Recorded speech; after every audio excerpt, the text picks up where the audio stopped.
Realist views of miracles. Realist understandings of miracles see them as real events in the world, brought about by a transcendent being, a God who is personal, can answer prayer, and who acts in the world for a purpose, as part of his care for the world he created. Realist examples of miracles include Julian Kopech's 1971 survival of a plane crash and free fall over the Peruvian forest, the 1950 Nebraska church choir incident. There are problems with describing either of these as a miracle. For example, why would God save these people but ignore others in similar situations? Miracles as events brought about by the power of God or another spiritual power working through people. The Bible contains many such stories, for example, those concerning Moses. Miracles as examples of God's divine power and compassion are particularly important in Catholic tradition. Miracles as violations of natural law. This was Hume's understanding, and he defined a miracle as 1. A transgression of a law of nature, 2. By a particular volition, act of will, by the deity, God, or by the intervention of some invisible agent. There is a problem with defining miracles as violating natural laws. Science does not accept such a possibility. Natural laws are generally seen as descriptive or probabilistic. They do not dictate what must happen, they summarize what has been found to happen, i.e., what we have observed. If something appears to go against a law of nature, then the law has to be revised. This was Hick's conclusion also. If there appears to be an exception to a law of nature, then the law simply expands to include the exception. Two further problems with understanding miracles as violations of natural law are 1. The mass evidence supporting those laws seem to make it unreasonable to believe in miracles. 2. If God does intervene miraculously, why is there still suffering? This is the problem of evil. Anti-realist views of miracles. Anti-realist understandings of miracles generally reject realist descriptions of miracle. There is no commitment to understanding God as a transcendent being. Miracles are mental states or attitudes which are revelatory only in terms of human psychology or sociology. A miracle is something that transforms a community of people or lifts the spirit, such as a beautiful sunrise or sunset, or the birth of a child. Natural events such as these can be seen as miraculous. Examples of those who take an anti-real approach to miracle include Paul Tillich, who believes God is not a being but being itself. Miracles are not interventions in the world by a transcendent God, because that kind of thing would reduce them to mere superstition and sorcery. They are 1. Events that are astonishing, unusual, shaking without breaking any law of nature. 2. They point to the mystery of being, relating specifically to the experience's existence. 3. They are signs/symbols within a religious experience. The miracle is about an ultimate concern, about the attention and commitment to religious symbols which make a sense of life. John Hick, who believes miracles are ordinary/natural events seen through the eye of faith. They are events through which we become vividly and immediately conscious of God acting towards us. The event must be religiously significant. A miracle is any event that is experienced as a miracle. R.F. Holland, whose story of the child on the railway line shows that for him, an event does not have to violate a law of nature to be thought as a miracle. What makes it miraculous for the mother is that a beneficial coincidence, which she interprets as in a religious fashion. She realizes that there is nothing supernatural about what happened, nevertheless she interprets what she saw happened as God's response to human need. Comparison of the key ideas of David Hume and Maurice Walls on miracles. Hume's critique.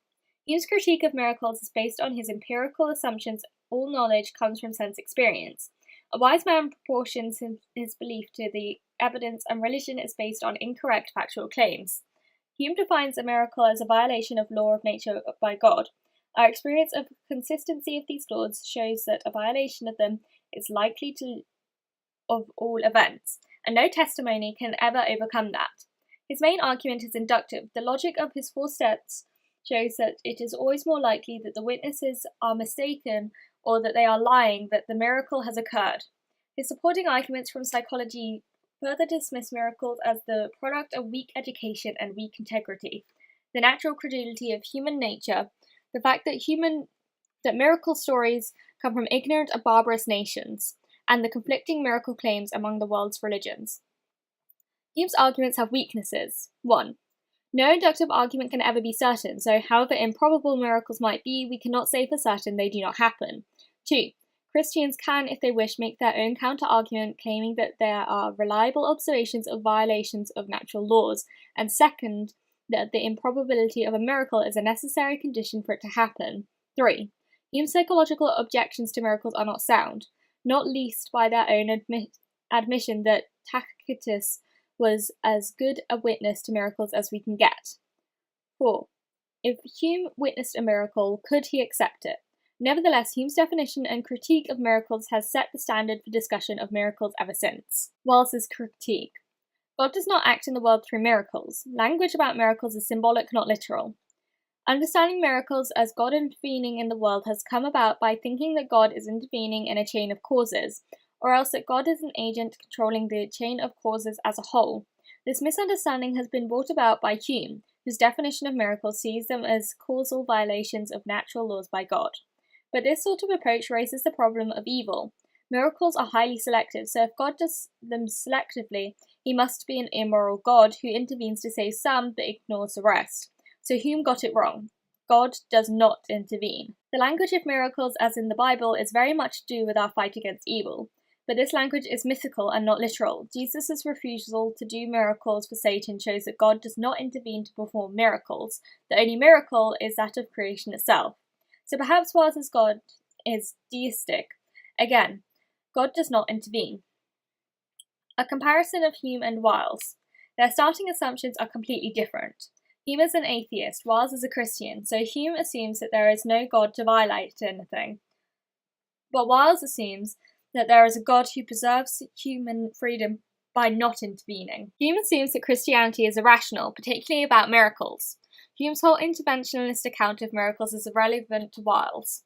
Hume's approach to miracles is realist, but Wells is anti-realist, which gives at least him an advantage of not having to explain how natural laws can be violated. Their view of the value of miracle is completely different. For Wells, Hume ignores the real value of miracle, namely its personal and religious elements. For Hume, any idea of miracle short of violation of natural law is not worth talking about. Overall, Wells' account is more holistic, underlining the very limited nature of Hume's 18th century empiricist approach. There are major differences between realist and anti-realist approaches to miracles, and each approach involves an equally different understanding of significance of miracles for religion. Realist approaches. Biblical significance, the value of miracles for faith. The Gospels record any miracles done by Jesus, including those of healing, exorcism, nature miracles, and resuscitations. Miracles are dunamis, powerful deeds, terata, wonders, and sema, signs of the arrival of God's kingdom.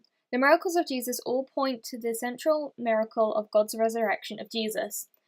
For St. Paul, if resurrection is not true/real, then religious faith is vain and futile, because if Christ is not raised, then there can be no human resurrection from the dead. God intervenes providentially as a demonstration of power and love. Being all-powerful and all-loving, God is able to and willing to intervene in the world through general and special revelation, and the latter includes miracles. God's interventions match Hume's definition of miracles. Hume defined them as violations of natural laws brought about by a deity, God.